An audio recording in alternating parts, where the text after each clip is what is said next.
Benteng Keraton Yogyakarta, salah satu sumbu filosofi Jogja yang memiliki nama lain Benteng Baluarti. Kesultanan Ngayogyakarta Hadiningrat memegang kepemilikan atas benteng ini. Pasca perjanjian Giyanti tahun 1755, Sultan Hamengkubuwono I mendirikan Keraton Yogyakarta sebagai pusat pemerintahan Kesultanan Ngayogyakarta. Pembangunan keraton dilakukan secara bertahap, tak terkecuali Benteng Baluarti yang dibangun setelah selesainya pembangunan Keraton Yogyakarta. Pada masa pendudukan Jepang, banyak rakyat yang ketakutan dan mencari perlindungan. Oleh Sri Sultan Hamengkubuwono IX, masyarakat lokal, terutama dari kalangan bawah, diperbolehkan untuk membangun areal permukiman di sisi dalam dan sekitar benteng. Kebijakan ini menandai awal mula adanya pemukim yang berasal dari luar benteng keraton. Dalam perkembangannya, kejadian-kejadian tersebutlah yang kemudian menyebabkan kerusakan pada Benteng Keraton Yogyakarta sehingga perlu adanya revitalisasi pada Benteng Keraton Yogyakarta sendiri. Pada tahun 2018, Dinas Kebudayaan DIY telah merehabilitasi Benteng Keraton Yogyakarta, meliputi pojok benteng barat laut, pojok benteng barat daya, pojok benteng tenggara, pelengkung atau pintu gerbang benteng Nirbaya, dan pelengkung Tarunasura. Selanjutnya, pada tahun 2020, Keraton Yogyakarta membangun kembali pojok benteng timur laut yang dahulu rusak akibat peristiwa Geger Sepoi dengan menggunakan teknologi dan material baru. Sumbu filosofi Jogja, termasuk Keraton Yogyakarta, diakui sebagai konsep tata ruang yang memiliki makna filosofi tinggi bagi masyarakat dunia. UNESCO telah menetapkan sumbu filosofi Jogja sebagai warisan budaya dunia dan memberikan sejumlah rekomendasi. Gubernur DIY, Sri Sultan Hamengkubuwono X memastikan akan menjalankan rekomendasi tersebut dan memulihkan Benteng Keraton Yogyakarta. Kami akan melaksanakan rekomendasi sebagai konsekuensi dari diadakannya sumbu filosofis Yogyakarta sebagai warisan budaya dunia. Salah satu rekomendasi yang kami terima adalah bahwasanya Benteng Keraton harus kembali.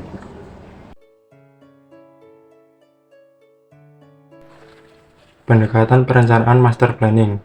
Proses perencanaan pada program revitalisasi Benteng Keraton Yogyakarta menggunakan pendekatan master planning.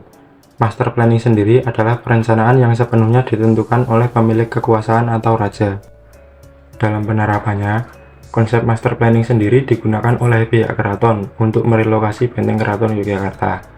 Cara yang digunakan adalah dengan memberitahukan kepada kepala RW bahwasanya akan dilakukan relokasi Benteng Keraton dan para warga diminta untuk meninggalkan tempat tinggal. Siang Ibu-Ibu. Siang Pak. Ini saya ingin membahas mengenai proyek revitalisasi Benteng Keraton yang akan dilaksanakan beberapa waktu. Apa sih Pak yang sebenarnya dilakukan dalam revitalisasi ini? Proyek revitalisasi ini ditujukan untuk mengosongkan semua rumah yang menempel di badan benteng. Nah, nanti setiap pemilik rumah itu bakal mendapatkan kompensasi yang disebut dengan bebunga. Bebunga itu uang ganti rugi dari keraton. Nah, besarnya bebunga itu tergantung dengan ukuran dan kondisi bangunan. Nanti ada yang dapat 80 juta, ada juga yang dapat sampai 300 juta tergantung dengan kondisi dan ukuran bangunan itu. Lantas, bagaimana dengan kami yang sudah tinggal di sini sejak lama Pak? Saya sudah mendapatkan sosialisasi, semua warga yang terdampak itu akan mendapatkan pemberitahuan terkait dengan rencana ini. Nah, kami itu berharap semua orang itu dapat mengetahui proses ini dengan baik. Lalu proyeknya dimulai kapan Pak? Proyek itu akan dimulai tanggal 8 Juli 2023. Nah, kami juga akan bekerjasama dengan pihak keraton untuk melancarkan proyek yang akan kami laksanakan. Apakah ada jaminan bahwa kami akan mendapatkan tempat tinggal yang layak setelah direlokasi? Tentu, kami berkomitmen untuk memastikan setiap warga yang direlokasi itu mendapatkan tempat tinggal yang layak dan lebih baik. Terima kasih Pak atas penjelasannya. Kami harap semua dapat berjalan dengan baik. Sama-sama Ibu-Ibu, nanti kalau kalian ada pertanyaan lebih lanjut, jangan ragu buat tanyakan ke kami ya. Nah, kami tuh berharap kerjasama kita itu dapat mempermudah proyek revitalisasi ini supaya dapat berjalan dengan lancar. Selanjutnya adalah manajemen plan dalam master planning. Pada penerapannya, revitalisasi Benteng Keraton ini menggunakan manajemen plan sebagai dokumen acuan.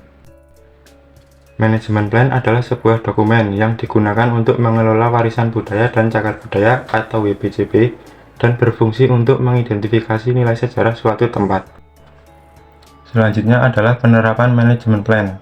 Dalam pelaksanaannya, manajemen plan dikelola oleh Balai Pengelola Kawasan Sumbu Filosofis atau BPKSF yang bertugas untuk memantau pelaksanaan dengan koordinasi yang erat dengan semua stakeholder dan ditinjau selama 5 tahun sekali. Dan jika keadaan berubah, manajemen plan perlu untuk ditinjau dan direvisi lebih awal, seperti jika ada penurunan kondisi properti atau dampak dari peristiwa bencana, atau ketika ada keputusan dari Sultan tentang pelestarian dari atribut. Pemerintah mengeluarkan kebijakan revitalisasi untuk mengembangkan atau memperbarui Benteng Keraton Yogyakarta dengan pendekatan master planning, sesuai dengan rekomendasi UNESCO dan dokumen acuan yakni Conservation Management Plan atau CMP. Setelah kebijakan revitalisasi ditetapkan, informasi ini disampaikan kepada masyarakat melalui Ketua RW.